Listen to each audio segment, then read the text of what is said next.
Guwapo. Isa lang ang asawa, wala nang iba. Si Vic Rodriguez. Huwag ninyong kalimutan. Magaling, matalino, guwapo, makumbaga. Panggo. Hindi babaero ha. Baba. Makumbaga. Vic Rodriguez. Walang talo. Matalino, mabait, at honest.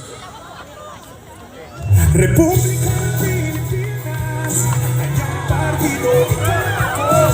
Sambayan Pilipino, hayang aliado. Atty. Vic Rodriguez, Atty. Vic Rodriguez. Vic Rodriguez.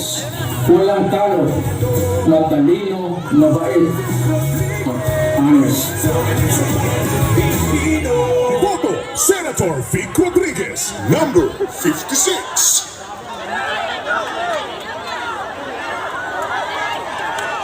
Sa likod, mamigay kayo sa likod.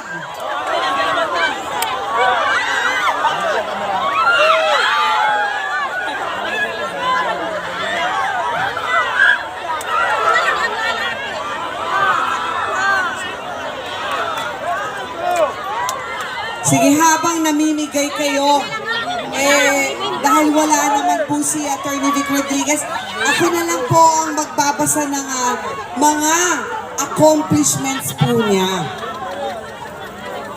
Habang namimigay pa kayo.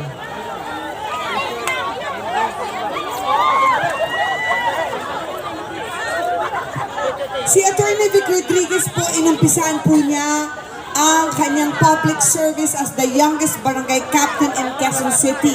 19 years old lang po siya noon, bago siya nag-law school. At nag-aral po siya ng law sa University of Santo Tomas and passed the bar in 2002.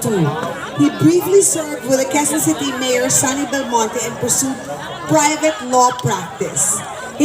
Tapos, naging kliyente po niya si Bongbong Marcos, where he acted as the legal counsel, chief of staff, and spokesman during the 26th vice president race of BBM and the election protest thereafter.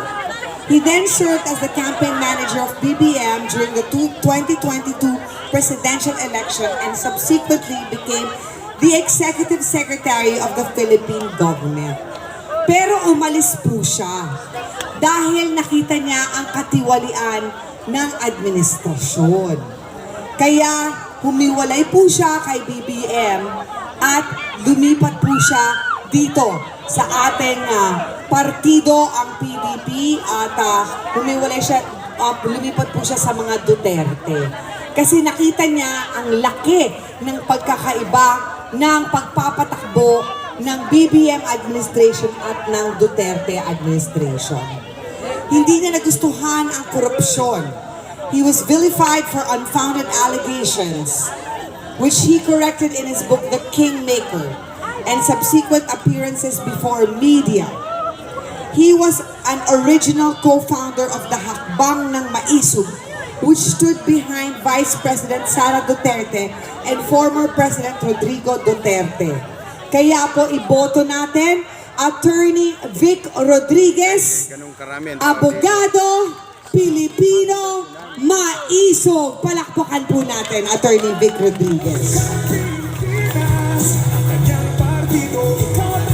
Ang susunod po natin ay paborito nating lahat, lalong-lalo na ang mahilig sa action.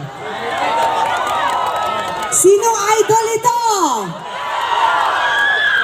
Kilala siya bilang Ipe, hindi ba? Sa amin sa showbiz,